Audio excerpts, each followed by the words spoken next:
Hello, Ken Himmler here, and I wanted to reach out to you because I just had an experience today that I thought would be very informative for you and would help you on understanding some of the things that are happening with Secure Act 2.0. So let me kind of give you the premise to the story here.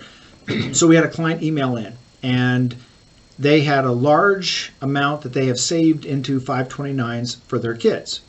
And the question was, do we continue to use the 529 to pay for the kids' college? And we said under Secure Act 2.0, because for some of you, you know that we're going to be doing a webinar on March 1st on Secure Act, but these were questions that came up before we had a chance to really communicate these changes to them. So let me explain. Secure Act 2.0 was passed and it is in place now. Secure Act 1.0 was passed in March, I think it was, of 2020. This is where they upended all of the trust changes. The RMDs came into place. It was a lot of changes. And I'm going to focus today on just the 529s, nothing more, and so that you can understand it. So let's go through that real quick. A 529 is a program that you can put money away. You can put in a certain amount depending upon the state, and you can even advanced fund it. The advanced funding allows you to remove those funds from your estate. And you have two different types of registrations. You have the account grantor, not the technical term, but maybe it'll make sense. A grantor is, I open up a 529 for my daughter. I put in 50 grand. I'm the grantor of that account. It's technically called the account registrate. And then I have a beneficiary. Now my daughter's the beneficiary. Now, the beauty of a 529 is it breaks almost all rules of gifting, estate tax, all kinds of things. First, 529s have gone through a lot of iterations. They've been around for about 20 years, and you could pay for a lot of things now that you couldn't pay for with a 529 in the past. You could pay for a non-college education. You can pay for room book. There's all kinds of stuff. Anyway, the goal of the 529 is it can immediately be removed from your estate, number one. And number two is a 529 is asset protected. So once I give that money, it can never be attached in a lawsuit. The IRS cannot get to it. It's kind of out there in the ether that no one can get to it because there's really not an owner. I am the contributor, and then the child, if it doesn't have to be a child, it could be anybody, they are the beneficiaries. Now, here's where it gets really interesting. The money grows without tax. I'm not going to say it's tax-free because that would get confusing. It grows without tax inside the 529. If you used it for qualified expenses, and again, those qualified expenses change year to year, but they have expanded greatly, then you can take the money out without any penalty at all, without any tax at all. Now, if you do take money out and it's not for a qualified expense, then you pay 10%. Now, here's the catch, and this is what most people don't understand. And they always confuse this on Roths too. You only pay the 10% penalty on the gain, not the entire amount. The other advantage, again, not only just the asset protection, but it removes it from estate tax. And you can 5-year forward gift. Now, the only catch with that is if you die in between the full 5 years, they recapture some of what you have forward gifted, but again, that goes against all tax logic, all asset protection logic. Okay, so now let's get to the point of the new Secure Act 2.0 and the new strategy that we are not only teaching but implementing with all of our clients. So when you have this pot of money, if you have estate taxes that might be due on this non-pot of money. So you got to visualize this. So here's your 529 in this pot, and then there's all the other assets in this pot. Now, see, this pot is still subjected to estate tax. It's still subjected to income tax on a yearly basis when the dividends get paid out. It's subjected to lawsuits. So this is the pot that's unprotected. This is the protected pot. Now, if you think through and I'll explain Secure Act, if I'm going to spend money on children's education, do I want to spend it out of the protected pot or the non-protected pot? I want to spend it out of the non-protected pot. Now, I will give you a situation. You have 529, and that's what you've saved for your kids' education. You have no other money. There's no other assets. Yes, well, of course, you're going to use the 529, but I'm talking about these two pots of money that you have the option of which one to choose from. And if you have the 529 in a protected pot, you do not, let me clarify this, you do not want to spend that money on the college education. You want to spend down the other money. Now, how might you do this? Well, let's say that you have a stock, an appreciated stock. And in this client's particular situation, they have 2 kids, and they have a lot of appreciated stock that is outside of the 529. So what do? You can do 2 different things. One is if it's a qualified expense, such as tuition. Remember, you can gift money to a college, and that is not a taxable event. So if you have appreciated stock, you could gift that to the college, and the college could sell it. Second thing is you could gift it to a child.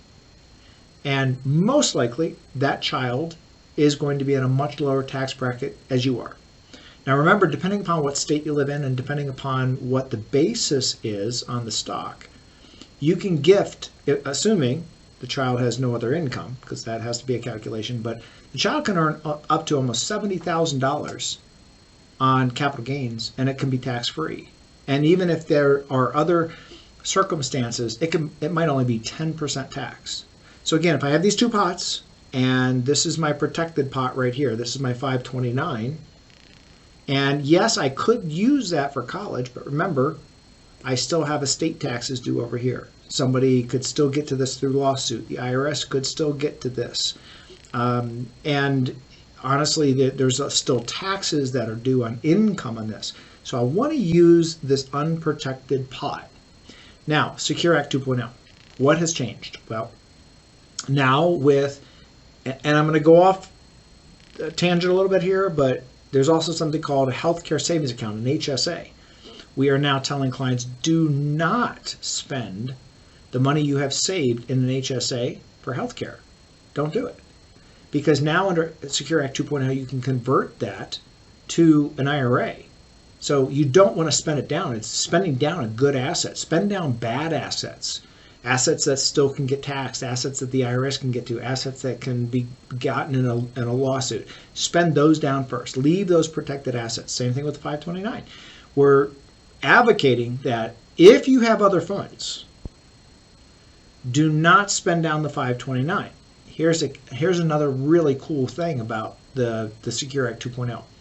They will now allow you to convert $6,500 per year from the 529 to a Roth, but the Roth has to be in the beneficiary's name. So let's use an example. You got $300,000 sitting inside of a 529, and you have it. We'll just use one child.